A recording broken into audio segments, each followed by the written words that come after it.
مصطفى مصطفى منبع للصفا سيد الأنبياء مشعل في الوفا كان في عطفه لليتامى دفاع.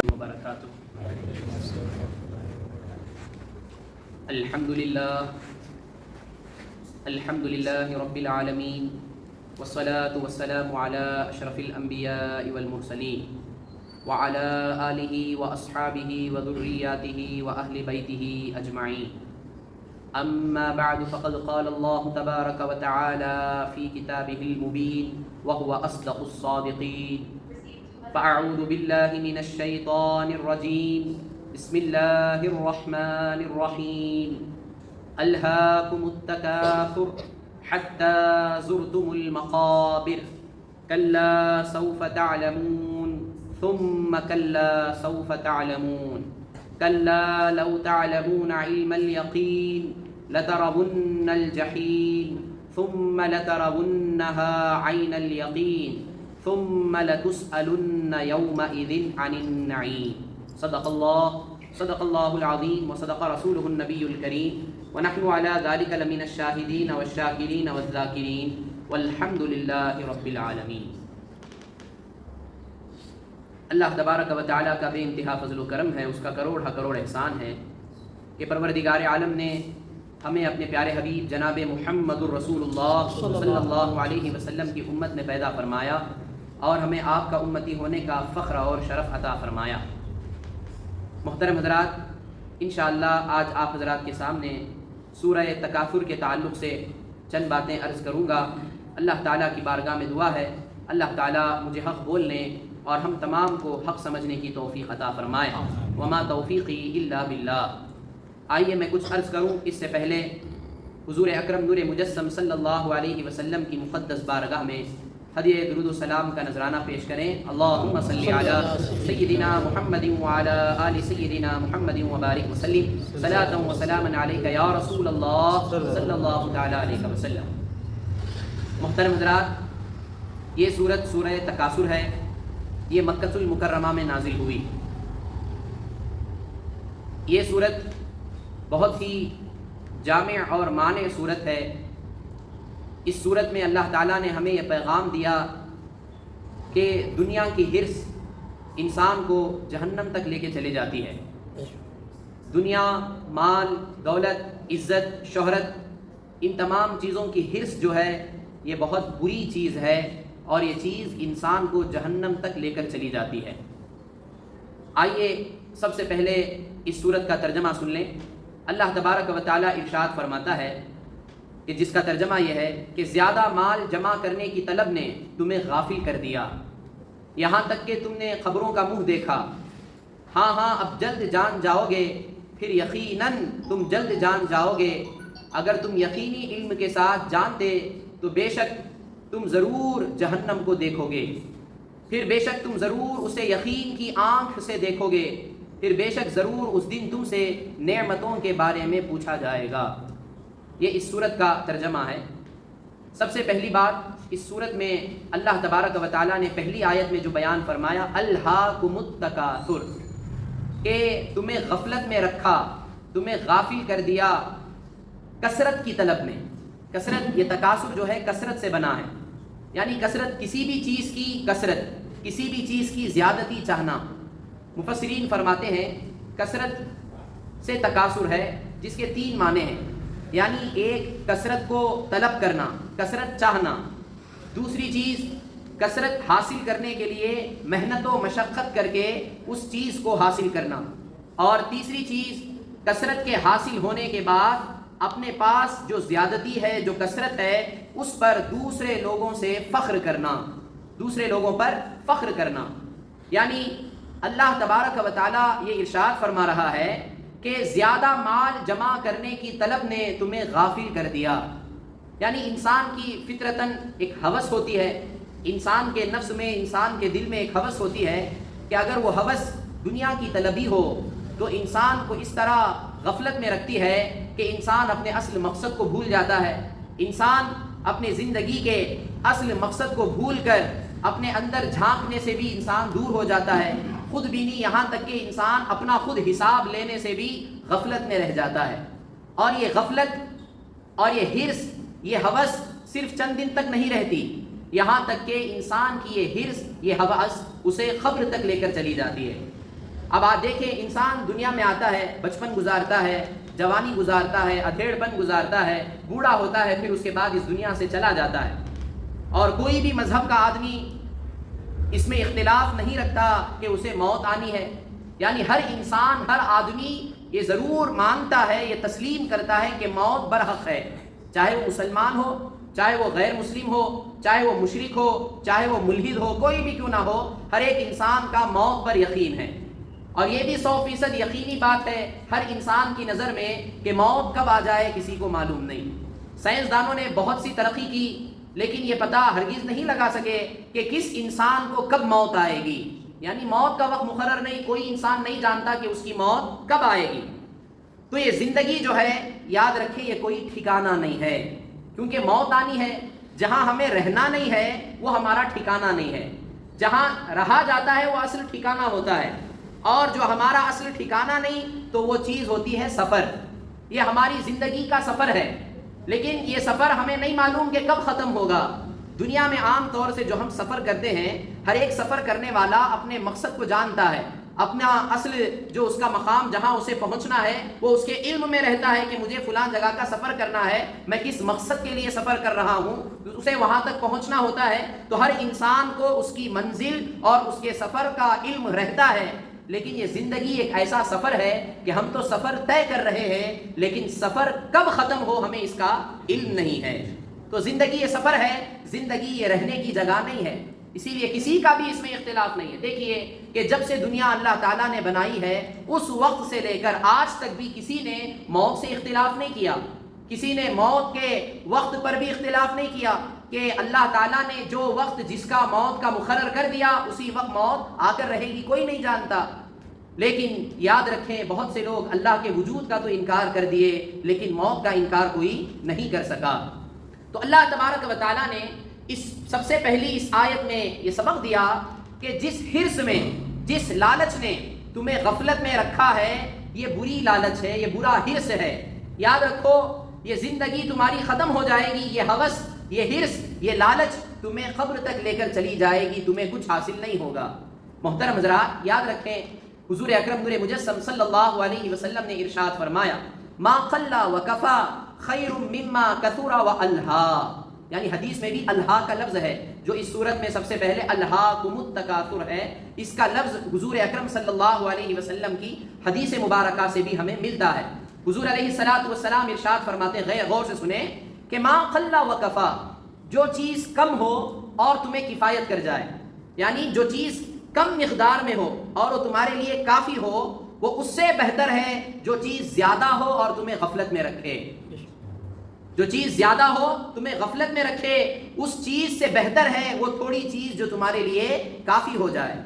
اس حدیث سے پہلے، اس جملے سے پہلے آقا علیہ الصلوۃ والسلام نے فرمایا، حضرت ابو الدرداء رضی اللہ عنہ اس حدیث کو روایت فرماتے ہیں کہ آقا علیہ الصلوۃ والسلام نے ارشاد فرمایا کہ کبھی بھی سورج طلوع نہیں ہوتا، یعنی سورج اس وقت تک طلوع نہیں ہوتا کہ جب تک کہ اللہ تعالیٰ دونوں جانبین، یعنی مشرق و مغرب میں دو فرشتوں کو اللہ تعالیٰ مبعوث فرماتا ہے۔ وہ دو فرشتے سارے انسانوں کو مخاطب ہو کر کہتے، پکارتے ہیں، یا ایھا الناس ہلموا الی ربکم، یا ایھا الناس ہلموا الی ربکم، اے لوگو اپنے رب کی طرف آؤ، اپنے رب کی طرف پلٹو، اپنے رب کی طرف دوڑو۔ یہ فرشتے پکارتے ہیں۔ آقا علیہ الصلوۃ والسلام ارشاد فرماتے ہیں کہ فرشتوں کی یہ آواز تمام روئے زمین کے لوگ سنتے ہیں سوائے انسان اور جنات کے، سوائے انسان اور جنات کے۔ اللہ کی ساری مخلوق فرشتوں کی اس آواز کو، فرشتوں کے اس پیغام کو سنتی ہے۔ تو گویا فرشتے روزانہ پکارتے ہیں کہ یا ایھا الناس ہلموا الی ربکم، کہ اے لوگو تم اپنے رب کی طرف دوڑو، اپنے رب کی طرف پلٹو۔ لیکن انسان جو ہے اپنی غفلت میں زندگی گزار رہا ہے۔ محترم حضرات، یاد رکھیں، کثرت مال کی حرص، یعنی مال کی زیادتی چاہنا اور اس کی حرص دل میں پیدا ہو جانا اور اولاد پر فخر کا اظہار کرنا، یہ بہت بری چیز ہے۔ حضور اکرم نور مجسم صلی اللہ علیہ وآلہ وآصحابہ وسلم ایک موقع پر یہ مبارک سورت تلاوت فرما رہے تھے، یعنی الہاکم التکاثر والی سورت تلاوت فرما رہے تھے کہ حضرت مطرف رضی اللہ تعالی عنہ حضور کی بارگاہ میں حاضر ہوئے. اس حال میں حاضر ہوئے کہ حضور یہ سورت تلاوت فرما رہے تھے.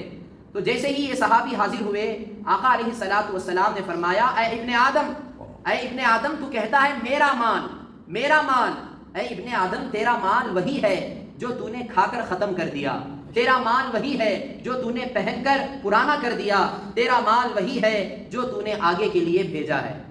یعنی یہ صرف 3 صورتیں ہیں جو تیرا اپنا مال ہوتا ہے، یعنی جو تو کھا کر ہضم کر دیا وہ تیرا مال، جو پہن کر کپڑا تو نے بوسیدہ کر دیا وہ تیرا مال، اور جو تو نے اللہ کی راہ میں خرچ کیا، صدقہ کیا، یہ تیرا مال ہے. اس کے سوا تیرا کوئی مال نہیں ہے. تو کس حرص میں، کس غفلت میں اپنی زندگی کو گزار رہا ہے. تو محترم حضرات، اس آیت مبارکہ میں یہ سبق دیا گیا کہ آدمی دنیا میں منہمک ہو کر، دنیا کی نعمتوں کی حرص میں آ کر آدمی اپنی آخرت کی سعادتوں سے محروم ہو جاتا ہے. تو اسی لیے آخرت کی سعادتوں سے ہمکنار ہونا ہے، آخرت کی سعادتوں سے مالا مال ہونا ہے. تو انسان کو، ہر ایک انسان کو دنیا کی حرص سے، مال کی کثرت کی حرص سے ہمیشہ انسان کو بچنا چاہیے. کیونکہ جب ایک بار انسان کے دل میں دنیا کی محبت اور کثرت مال کی حرص بیٹھ جاتی ہے تو یاد رکھیں یہ حرص، یہ ہوس، یہ غفلت آپ کو قبر تک نہیں چھوڑے گی. تو اسی لیے ہمیشہ آقا علیہ الصلوۃ والسلام کی ایک حدیث یاد آئی کہ آقا علیہ الصلوۃ والسلام نے فرمایا، حب الدنیا کل رأس خطیئۃ، کہ یعنی دنیا کی محبت جو ہے ہر برائی کی جڑ ہے. حب الدنیا رأس کل خطیئۃ، کہ یعنی دنیا کی محبت ہر گناہ کی جڑ ہوتی ہے. تو محترم حضرات، اسی لیے حرص، ہوس سے ہمیں بچنا چاہیے. یاد رکھیں اس آیت مبارکہ میں جو کثرت طلب کرنے کی مذمت بیان کی گئی، یعنی زیادتی چاہنا، مال کی زیادتی ہو یا عزت کی زیادتی ہو یا شہرت کی زیادتی ہو، یہ جو چیز اس آیت میں بیان کی گئی ہے تو وہ مطلقاً مذموم نہیں ہے، بری چیز نہیں ہے. یہ اس وقت بری چیز ہوگی جب آپ اسے دنیا کی تحت طلب کریں گے. یعنی دنیا کے تحت ان چیزوں کو آپ دنیا میں چاہیں گے کہ مجھے عزت ملے، لوگ میری واہواہی کریں، میرے پاس مال ہو تاکہ میں دوسرے لوگوں پر فخر کروں. یہ دنیا کی حد تک ہے تو بہت بری چیز ہے. لیکن یہی کثرت کی طلبی اگر انسان کے دل میں اللہ کی اطاعت کے طور پر آ جائے، اللہ تبارک و تعالیٰ کی عبادات میں آ جائے، اپنے اخلاق کو سنوارنے کی نیت سے آ جائے، تو یہ کثرت طلبی بری چیز نہیں بلکہ یہ بہتر چیز ہو جاتی ہے. بعض دفعہ یہ چیز کیا ہو جاتی ہے؟ ثواب کا ذریعہ بن جاتی ہے. تو اسی لیے کثرت جو انسان چاہتا ہے، زیادتی جو انسان چاہتا ہے، تو وہ اپنے آپ کا خود محاسبہ کر سکتا ہے کہ میرے دل میں جس چیز کی حرص ہے، جس چیز کی ہوس ہے، کیا وہ دنیا کی حرص ہے یا آخرت کی حرص ہے، یا اللہ کو راضی کرنے کی حرص ہے، یا اللہ کو خوش کرنے والے کام میں مجھے حرص ہے. تو یقیناً جس کا تعلق اللہ کی رضا سے ہو تو اس میں کثرت چاہنا، اس میں زیادتی چاہنا یہ ثواب کا کام ہے. اور جس میں اللہ کی ناراضگی ہو، اللہ کی یاد کو چھوڑ کر دنیا میں منہمک ہونا ہو، تو ایسی چیزوں کی کثرت چاہنا، ایسی چیزوں کی زیادتی چاہنا یہ بہت بری چیز ہے. یاد رکھیں. اب یہاں پر ایک حدیث مبارکہ سماعت فرمائیں کہ حضور اکرم نور مجسم صلی اللہ علیہ وآلہ وآصحابہ وسلم ارشاد فرماتے ہیں، بخاری شریف کی حدیث ہے کہ آقا علیہ الصلوۃ والسلام نے فرمایا، خدا کی قسم مجھے تمہارے غریب ہو جانے کا ڈر نہیں ہے. حضور صحابہ اکرام سے مخاطب ہو کر فرماتے ہیں کہ مجھے تمہارے غریب ہو جانے کا ڈر نہیں ہے، مجھے تو اس بات کا ڈر ہے کہ دنیا تم پر کشادہ نہ ہو جائے، دنیا تم پر وسیع نہ ہو جائے، دنیا تم پر کشادہ نہ ہو جائے جس طرح تم سے پہلے لوگوں پر کشادہ ہوئی تھی. کشادہ کہتے ہیں کہ مال کی زیادتی ہو جانا، دنیا میں سہولیات کا زیادہ ہو جانا، دنیا میں انسان کے ضروریات، انسان کی خواہشات کو پورا کرنے کے لیے جو چیزیں درکار ہوتی ہیں ان چیزوں کا وافر مقدار میں پایا جانا، یہ ہے دنیا کی کشادگی. حضور علیہ الصلوۃ والسلام فرماتے ہیں مجھے تو اس بات کا ڈر ہے کہ کہیں تم پر دنیا کشادہ نہ ہو جائے جس طرح تم سے پہلے لوگوں پر کشادہ ہوئی تھی، اور کشادہ ہونے کے بعد پھر تم اس میں رغبت کر جاؤ. کشادہ ہونا واقعی آج دنیا کشادہ ہو چکی ہے. آج ہماری ضروریات کے سامان، آج ہماری خواہشات کے سامان ہمیں گھر بیٹھے ملتے ہیں. جو مالدار ہیں، جو بڑی آسانی سے اپنی خواہشات کو پوری کرتے ہیں، حضور فرماتے ہیں کہ دنیا تو کشادہ ہوگی لیکن اس میں رغبت کر جانا، اسی میں انسانوں کا منہمک ہو جانا، اسی میں انسانوں کا مشغول ہو جانا، اس بات کا مجھے ڈر ہے۔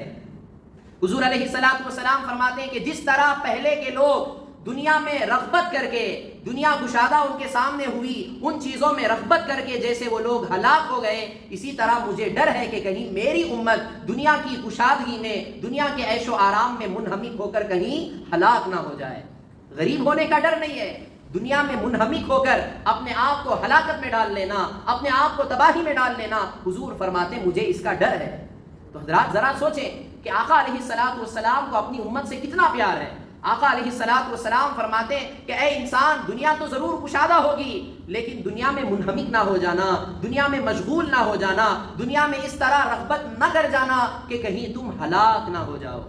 تو محترم حضرات، اسی لیے یاد رکھیں کہ مال ہو یا اولاد ہو یا کوئی بھی دنیا کی نعمت ہو، اسے اس کی حد تک رکھنا چاہیے۔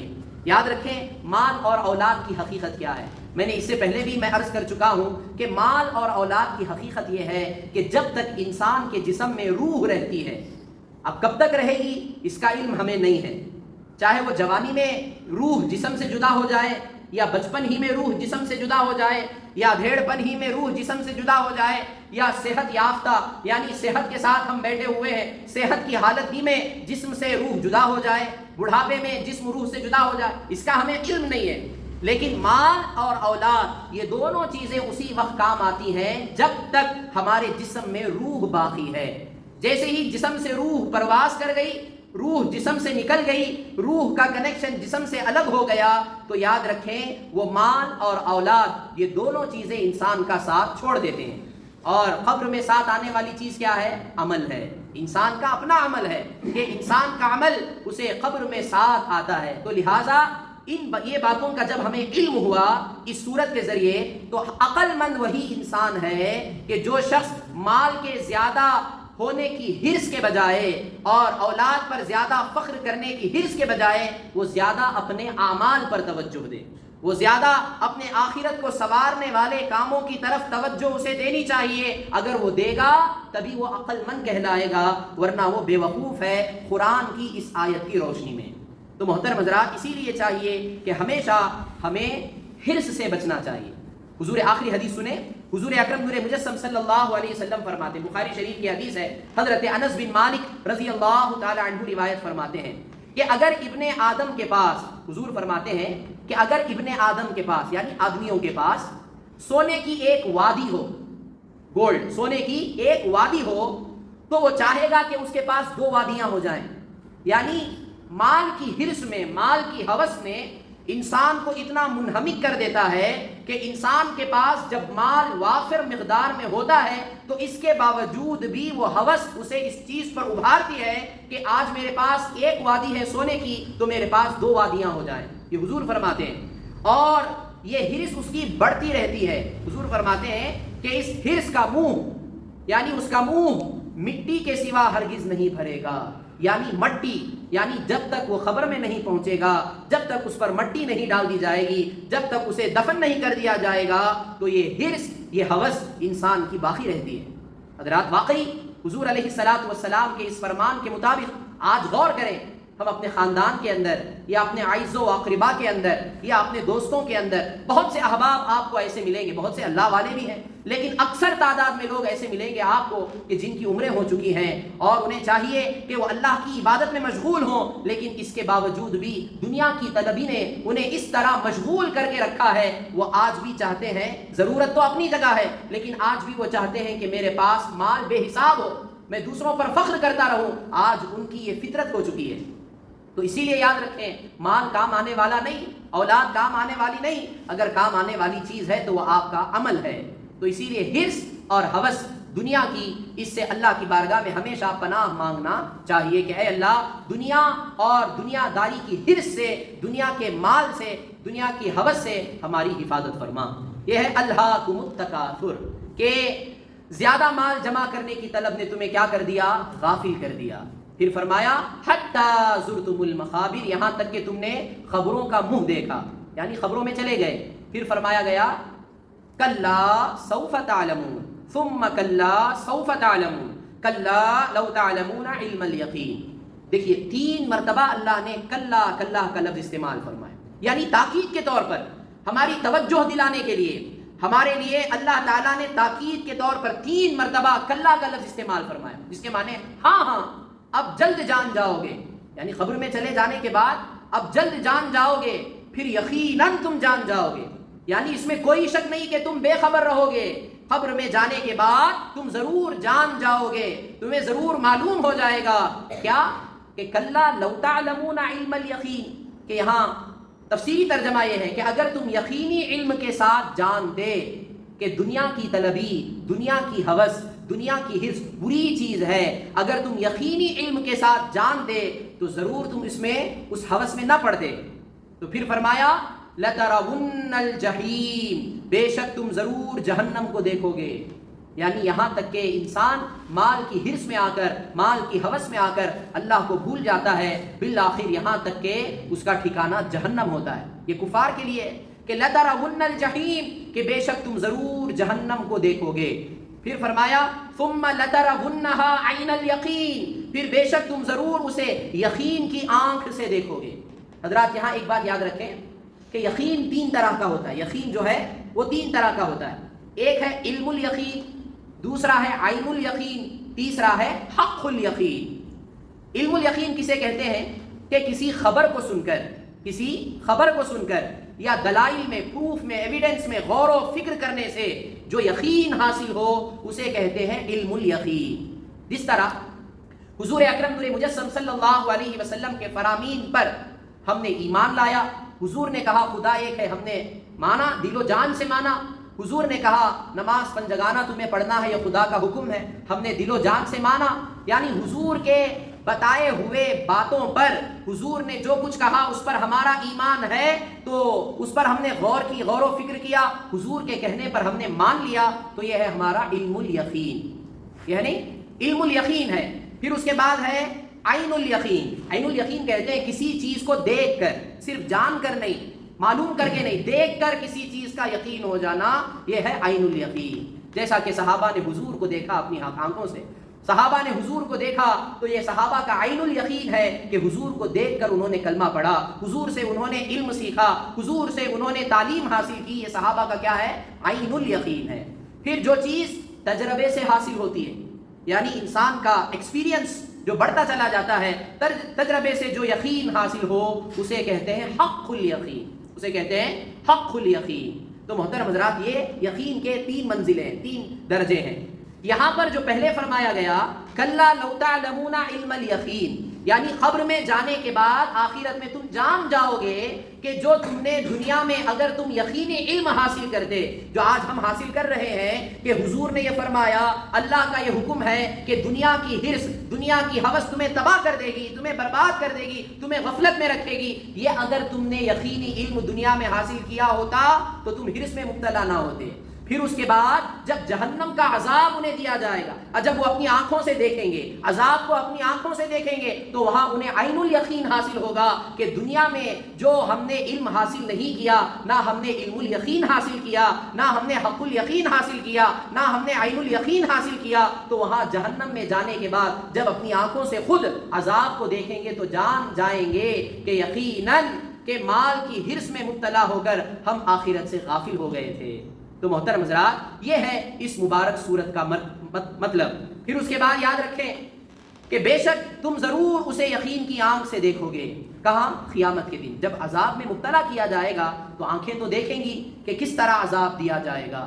پھر اس کے بعد فرمایا گیا ثم لتسألن یومئذ عن النعیم، کہ پھر تم سے ہر نعمت کے بارے میں، بے شک ضرور اس دن تم سے ہر نعمت کے بارے میں پوچھا جائے گا. اللہ تعالیٰ نے جو نعمتیں دی ہیں انسان کو، بے شمار نعمتیں عطا فرمائی. اللہ نے فرمایا وَإِن تَعُدُّوا نِعْمَةَ اللَّهِ لَا تُحْصُوهَا، اگر اللہ کی نعمتوں کو گننا چاہو، شمار کرنا چاہو، کاؤنٹ کرنا چاہو تو ہرگز تم کاؤنٹ نہیں کر سکتے. اللہ کی نعمتیں تو بے شمار ہیں. یہاں یاد رکھیں جو نعمت اللہ تعالیٰ ہمیں عطا فرماتا ہے اس نعمت کے بارے میں قیامت میں ضرور سوال ہوگا.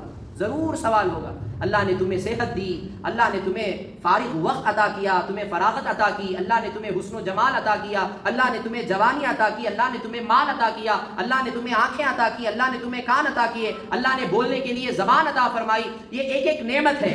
اور یہ بھی یاد رکھیں ہر ایک نعمت میں بھی کروڑ نعمتیں ہیں. دیکھیے آنکھ ایک نعمت ہے, لیکن یہ آنکھ ایک نعمت نہیں. اگر آپ اس میں غور کریں اس ایک نعمت کے اندر بھی کئی نعمتیں چھپی ہوئی ہیں, لیکن ہمیں اس کا علم نہیں ہے. آنکھ جو اللہ نے عطا کی ہے اس کی بینائی ایک نعمت ہے. اللہ تعالیٰ نے آنکھ کے اندر جو کالا پن دیدہ رکھا ہے, جو سفیدی رکھی ہے, وہ بھی بڑی نعمت ہے. اللہ تعالیٰ نے آنکھ کے اوپر جو پلکیں عطا کی ہیں وہ بھی بڑی نعمت ہے. یعنی ایک نعمت میں اللہ کی کئی ہزاروں نعمتیں چھپی ہوئی ہیں. تو ہر ایک نعمت کے بارے میں سوال کیا جائے گا. جیسا کہ اللہ تعالیٰ نے قرآن مجید میں ارشاد فرمایا وَلَا تَقْفُ مَا لَيْسَ لَكَ بِهِ عِلْمٌ, ہرگز ان باتوں میں نہ پڑھو جس کا تمہیں علم نہیں ہے. ان السمع والبصر والفؤاد كل اولئک کان عنہ مسئولا, بے شک کان, ان السمع والبصر آنکھ, والفؤاد اور دل, ان سب کے بارے میں تم سے سوال ہوگا, ان سب کے بارے میں تم سے سوال کیا جائے گا. حضرت عبداللہ ابن مسعود رضی اللہ عنہ فرماتے ہیں, ترمذی شریف کی حدیث ہے, حضور اکرم صلی اللہ علیہ وسلم نے فرمایا کہ قیامت کے دن انسان کے قدم نہ ہٹیں گے, قیامت کے دن انسان کے قدم نہ ہٹیں گے حتیٰ کہ اس سے 5 چیزوں کے بارے میں سوال کیا جائے. سب سے پہلے 5 چیزوں کے بارے میں سوال کیا جائے گا. کہاں؟ قیامت کے دن. ابھی جہاں وہ کھڑا ہے اس جگہ سے ہٹنے سے پہلے یہ 5 سوالات ہوں گے. سب سے پہلا سوال ہوگا کہ اس کے عمر کے بارے میں سوال ہوگا کہ ہم نے تمہیں عمر عطا کی, زندگی عطا کی, تم نے اپنی عمر کو کس میں خرچ کیا. یہ پہلا سوال. دوسرا سوال ہوگا ہم نے تمہیں جوانی عطا کی تھی تو تم نے جوانی کو کس کام میں گزاری. یہ دوسرا سوال. تیسرا سوال ہوگا کہ تم نے مال کہاں سے کمایا, یعنی جو ہم نے تمہیں مال عطا کیا تو تم نے مال کہاں سے کمایا. یہ تیسرا سوال ہوگا. ذرا وہ احباب سوچیں جو حرام کماتے ہیں, جو حرام کمانے کے عادی ہو چکے ہیں, جو توبہ بھی نہیں کرتے جاننے کے باوجود, وہ ذرا اس پر غور کریں کہ تیسرا سوال ہوگا کہ اس نے مال کہاں سے کمایا. چوتھا سوال ہوگا کہ جو مال اس نے کمایا تھا وہ کہاں خرچ کیا. صرف کما لینا کمال نہیں ہے, کمانے کے ساتھ ساتھ صحیح طریقے سے مال کو خرچ کرنا یہ بھی ضروری ہے. یاد رکھیں, ایسا نہیں کہ آپ جو من میں آیا آپ خرچ کر دیے, فضول خرچی کر دیے. آپ جو من میں آیا لوگوں پر آپ ایسا خرچ کر رہے ہیں, فضول خرچی کر رہے ہیں. آپ خواہشات پر عمل کرتے ہوئے مال کو اس طرح بہا رہے ہیں کہ اس میں فضول خرچی شامل ہو گئی. اس کا بھی آپ کو حساب دینا پڑے گا. ایسا نہیں کہ آپ نے کمایا, یاد رکھیں کما تو آپ رہے ہیں لیکن وہ مال اللہ کی طرف سے عطا ہوتا ہے. تو مال کے ملنے پر بے جا فضول خرچی کرنا یہ بھی انسان کے لیے صحیح نہیں ہے. تو وہاں سوال ہوگا کہ مال کہاں سے کمایا. چوتھا سوال ہوگا کہ کہاں خرچ کیا. 5واں سوال ہوگا کہ اس علم کے بارے میں جو ہم نے تمہیں عطا کیا تھا اس علم پر کتنا عمل کیا. یہ 5 سوالات ہوں گے. تو ذرا سوچیں علم جو اللہ نے ہمیں عطا کیا, علم تو حاصل کرنا فرض ہے, علم حاصل کرنے کے ساتھ ساتھ اس پر عمل کرنا اس سے بھی زیادہ ضروری ہے, کیونکہ علم حاصل کیا جاتا ہی ہے عمل کرنے کے لیے. آپ حضرات یہاں بیٹھے ہیں باتوں کو سمجھنے کے لیے, سمجھتے ہیں کس لیے؟ عمل کرنے کے لیے اور دوسروں تک اس بات کو پہنچانے کے لیے. یہ ہماری ذمہ داری اور رسپانسبلٹی ہوتی ہے. تو علم ہوتا ہی ہے عمل کرنے کے لیے. تو یہ 5 سوالات قیامت کے دن سب سے پہلے اس وقت ہوں گے کہ جب ہمارے قدم ہٹیں گے نہیں. قدم کو ہٹنے سے پہلے اللہ تبارک و تعالیٰ کی طرف سے یہ سوالات ہوں گے. ثم لتسألن یومئذ عن النعیم, پھر تم سے بے شک ہر نعمت کے بارے میں سوال کیا جائے گا.